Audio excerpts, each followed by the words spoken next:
So if, and you pretty much get the same information. You go through these different scholars. They saying on his father's side, that's where they saying African, but the so-called Negro, so-called black man of the black lineage it's on his father's side. So that would have made him a Judah from the tribe of Judah. Yeah, I got some precepts. Yeah, go ahead, brother. This is Genesis 49:8, and it reads, Judah, thou art he whom thy brethren shall praise. Thy hand shall be in the neck of thy enemies. Thy father's children shall bow down before thee. Con. So wait, read it one more time, brother. Judah, thou art he whom thy brethren shall praise. Right, and that's kind of the example, because the brother looked up, Issachar looked up to him, and if you go through the history, we ain't gotta go into it today. But basically, he was skillful in war, because he was the general. So he headed Issachar in going to war against the so-called white man. And they had tails, like I said, they had tails in there. They had the white man fighting too in the war, but he was the head, so-called black man. But ultimately, you know, the scripture, you know, is going into the Most High gonna make it known, and He's making it known through examples like this, and ultimately that Judah is the head tribe, and ultimately that Yahawahshi of the tribe of Judah is the head. You know. Go ahead. Yeah. Thy hand shall be in the neck of thy enemies. Thy father's children shall bow down before thee. Keep going, brother. Okay, read on down. Judah is a lion's whelp. And it's saying, and also, you know, it's saying that basically Judah is gonna get at the so-called white man. It's the Most High gonna put the spirit on Jake to basically want to kill the so-called white man, and they gonna do it according to prophecy. You know? Go ahead, brother. From the prey, my son, thou art gone up. He stooped down. He couched as a lion, and as a old lion, who shall rouse him up?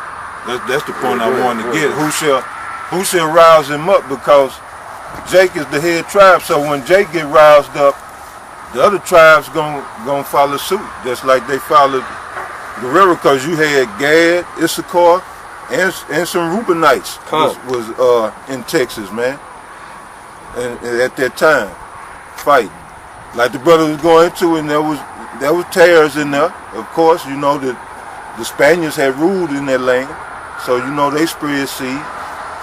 But you know, for the most part, it was Israel versus Edom, you know. And it was Jake that once Jake get roused up, the other nations they come on in, you know. The other tribes, yeah. So that's what you're gonna see in these last days, man. When the grand stage is set, when the Most High, you know, make his final chess move on these devils, man. That's why I said, who shall rouse Jake? Jake is a couching lion right now, man. And you know, the reason the Most High ain't let it happen back then, because Jake was going off. Jake was trying to rise up against the and then they was indoctrinated, and they was bugged out, you know. So even if Jake, the Most High, it wasn't time for Jake to be on top as a nation. I mean, Israel to basically conquer the white man. We're in that time now. But you had different revolts that took place, you know, and we just focusing on this deal with Guerrero, but we leading up to this devil. All right, check it out. Now I'm gonna show this portrait or this picture that I found, and this is that guy Guerrero. And you can clearly see that that's a so-called black man, but with his beard, right? Yeah. Woolly. You know where he had the little booty on the chin, but you know, but basically you can see he have an afro. And then if you find all the other pictures, you look through the scholars telling you that he's mixed, basically pretty much predominantly so-called African. Get all the pictures of them, they whitewashed them. They got them up looking like a Edomite. And it's very rare that you find. You're gonna find, you can find, I just Googled images, but out of all the images, I only find this is the only one. I'm pretty sure you probably can, No, they whitewashed him. Yeah, they whitewashed him. I said you might be able to find another picture they got of him as a black man, but I can only find one. Now, so what you had was Augustine you had Augustine sitting as emperor of Mexico for about 3 years, starting in 1821. For about 3 years, 4 years, because it say that. Well, let me go back and finish. Let me finish reading this, because it tell you when Guerrero came into power. It says, I didn't finish it. It says, finally the government surrendered and Guerrero became president in April 1825. Yeah, you brought it. Oh, I brought it out. Salak. So basically, he was the white man was sitting as emperor over here. You know, I'm talking about outside of when Spain was over here, but the so-called Mexican independence for about 4 years, and then that's when the so-called black man came into power in Mexico. And now we gonna get into this nigga, not nigga, this cracker, Stephen F. Austin.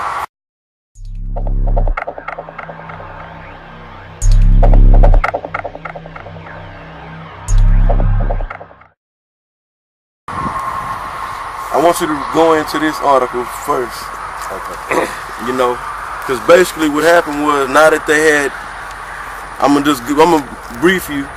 Stephen F. Austin, father Moses Austin, he basically had signed impresarios, which is basically an entrepreneur or business contract to have the crackers that came out of, that was basically cast out of Great Britain, to coming over here to settle in the land of Mexico, or land of Texas, which was part of Mexico. So you had Moses Austin. Moses Austin. He was the father, and he started it, but he didn't get to. He died before he can get them crackers over here settling in the land. And the reason why the so-called white man, I'm just talking about the Spaniards, wanted the other group of Edomites to come over and settle in the land, was allow them through these contracts, these business contracts, was this brother gonna basically read it. This was the motto why, you know. But go ahead, brother. It's titled Anglo-American Colonization. Anglo-American colonization in Mexican Texas took place between 1821 and 1835. Spain had first opened Texas to Anglo-Americans in 1820, less than 1 year before Mexico achieved its independence. Its traditional policy forbade foreigners in its territory, but Spain was unable to persuade its own citizens to move to remote and sparsely populated Texas. So the reason why they allowed it to other white men to come over here from the Americas was is because they own indigenous. The indigenous people didn't want to leave their areas and populate the vast land. They wanted to just stay in where they was at. So they needed basically frontier protection, you know. From Gad. Oh, go ahead, bro. No, you're right. They would do that to try to expand their empire, you know, because they would be under Spanish or subject to Spanish rule and pay. That's a way for Spain to collect new taxes. It was a economic move as well. It's gonna go into it. Yeah, go ahead. Go ahead, bro. There were only 3 settlements in the province of Texas in 1820: Nacogdoches, San Antonio de Bihar, and La Villa del Espiritu Santo, later Goliad. So it wasn't that many populated places here in Texas, and they like the brother went into, they wanted to basically populate, and the more population you have in a territory that's yours, the more it promotes economic growth. Generate more revenues. Small towns with outland ranches. The missions near the latter two, once suspected to be the nucleus communities, had been or were being secularized, i.e. transferred to diocesan from Franciscan administration. While those near Nacogdoches had been closed since the 1770s, recruiting foreigners to develop the Spanish frontier was not new. Right, so they recruited foreigners, the so-called white man, and they knew this white man was gonna bring slaves, you know. I'll just say this.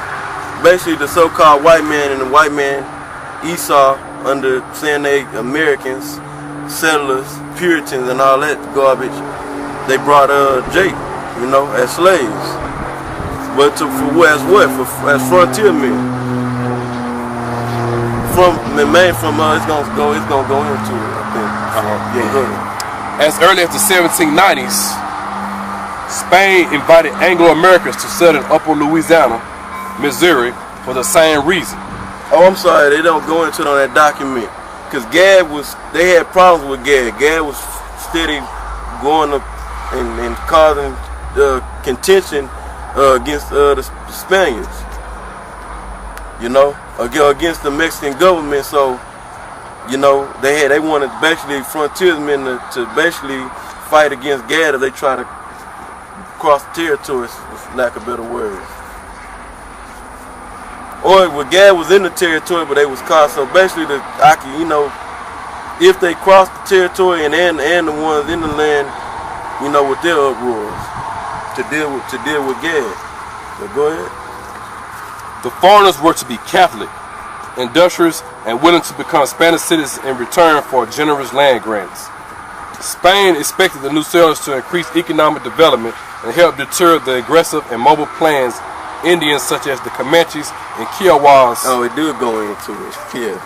Yeah, you can read that again. Read that part again. Spain expected the new settlers to increase economic development. The new settlers, through that impresario, which we gonna go into, so they can economic growth, right development, and frontiersmen against, and it's gonna name the tribes. And help deter aggressive and mobile plans against Indians, such as the Comanches and Kiowas. Mexico continued the Spanish colonization plan after its independence in 1821 by granting contracts to impresarios who would settle and supervise selected qualified immigrants. Right. So that's basically the start of this devil Stephen F. Austin coming over here.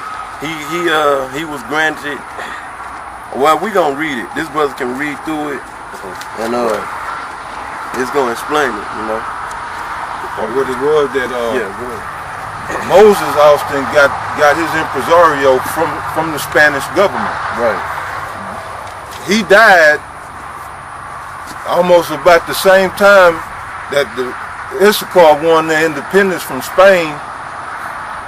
But Moses Austin looked to his son to carry out that impresario. Right. But now it's a different government in place. Right. So the brother's gonna go into it. Right. It's a different government in place, and like you got to remember that you still had the so-called white man that Augustine.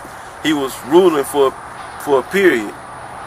You know, for a period of time. So even when Stephen F. Austin went to confirm with his father set up that contract, he was still dealing with the Edomite, you know, just to throw that out there for a period of time.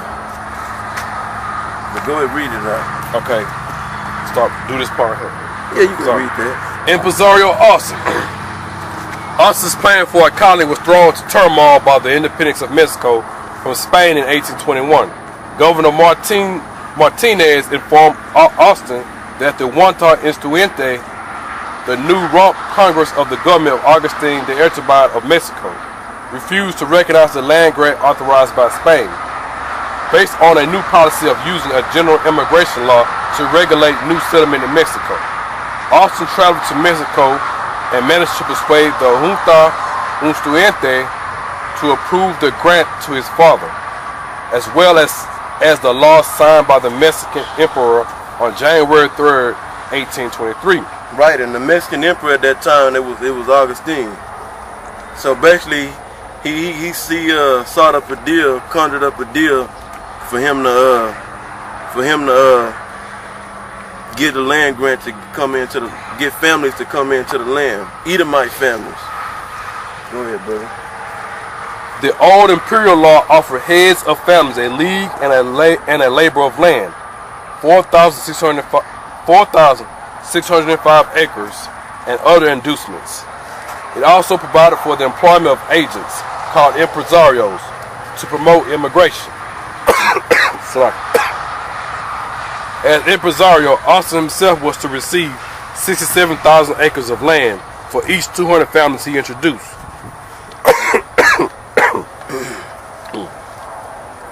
According to the law, immigrants were not required to pay fees to the government. This fact soon led some of the immigrants to deny Austin's rights to charge them for service at the rate of 12.5 cents an acre. Again, just run through it, brother. I mean, it's a lot. It's a lot of reading, but okay. When the Emperor of Mexico, Augustine de Iturbide, abdicated in March 1823, the law was annulled once again. In April 1823, Austin induced the Congress to grant him a contract to bring 300 families into Texas. So it's telling you that he was having some little difficulty, and I ain't got the proof, but I guarantee you he was going. It was Guerrero. He had that friction with him and Guerrero, that guy Augustine. He had that friction going, so he was having trouble passing his land grant. So even though it took a little while for Austin to get that land grant from Augustine, and I believe that probably most likely was the reason for the delay. But go ahead. He wanted honest, hard-working people who would make the colony a success. In 1824, it wasn't honest, and the hard-working people, they wasn't honest. The so-called white man ain't honest. He's a liar. He's a devil. So basically, the hard workers would be the slaves they bring over. Yeah, honest and hard-working. Edomites didn't do no work. The Negroes they brought over did all the work. But go ahead. In 1824, the Congress passed a new immigration law that allowed the individual states of Mexico to administer public lands and open them to settlement under certain conditions. In March 1825, the legislature of Mexican state of Coahuila and Tejas passed a similar law to the one authorized by Iturbide. The law continued the system of impresarios, as well as granting each married man a league of land, 4,428 acres, with the stipulation that he must pay the state $30 within 60 years. By the late 1825, Austin had brought the first 300 families to his settlement, the Austin Colony. These 300 are known in Texas history as the Old 300. Austin had obtained further contracts to settle an additional 900 families between 1825 to 1829. He had an effective civil and military authority. All right, read that last part a little clearer. Just read from right here. Austin had that part. Austin had obtained further contracts to settle an additional 900 families between 1825 and 1829. All right, that's one too. So basically, that's the start. That's the starting point. Starting with this devil, Stephen F. Austin, of getting these crackers over here who would ultimately steal this land from Issachar, and they can dwell freely on this land. They didn't have to get green cards and go through all this paperwork to be classified as a citizen to dwell on this land. Basically, now they got to go through all this shit, and the white man is so fucking proud, and he got nerve enough to call them, tell them to go back home and look at the so-called Mexicans and all the Latin tribes, not just the Mexicans, as immigrants. You know?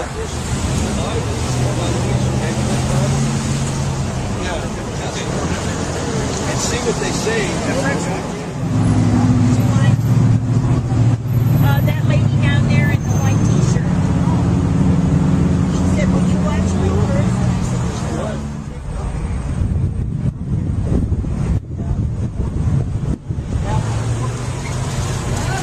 Oh, that'd be cool.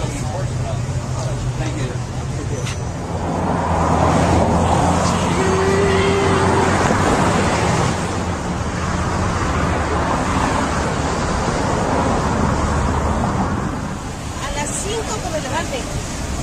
Cuando llegue en una hora que me levante, ¿no? You got whatever you got, brother. I ain't got nothing. Oh, okay. And I want to go. Basically, I'll read this article, and we kind of gonna get into basically the problems that the so-called white man started having Stephen F. Austin and all the crackers that he brought over here, when the government switched from the hand of the power of the government switched from Agustin Iturbide to Vicente Guerrero. When Guerrero came into power, at first it was pretty cool, but then when Guerrero came into power in 1825, then that's when he started pushing for rule and regulations on slavery and ultimately abolishing slavery. That was under the rule of Guerrero, a so-called black man. So I'm gonna read through this. It's kind of lengthy, but just bear with me. I'll read it, bro. Oh, you okay? Yeah, all of it, huh? Yeah, pretty much, yeah. Yeah, this is entitled. Hey, and that's how it is. Like you watching Brothers in Dallas. Sometimes when you're going through the information, it's a lot of reading involved, but that's what we need to be doing. You know, get into reading. You know. Revelation 1 and 3. Yeah, blessed. Well, yeah, I mean, this is the thing about researching, man, and digging for the truth. When the earth, I mean, Salaki, when the scriptures say that the earth shall help the woman, through the different, forms of sciences, man, archaeology for one. Archaeologists dig, and when you go into this knowledge, you got to dig, and that's real tedious, They sit there, they shake them pans, And just the excavation, when they go through that excavation process, that's time consuming. So this is entitled Mexican Texas. This is from Wikipedia, from an article, The History of Slavery in Texas. So I guess Mexican Texas is a subtitle of the article. And it says, in 1821, at the conclusion of the Mexican War of Independence, Texas was included in the new nation. That year, the American Stephen F. Austin was granted permission to bring Anglo settlers into Texas, which the true Anglos are Israelites. It said most of the settlers Austin recruited came from the southern slave-owning portions of the United States. Under Austin's development scheme, each settler was allowed to purchase an additional 50 acres of land for each slave he brought to the territory.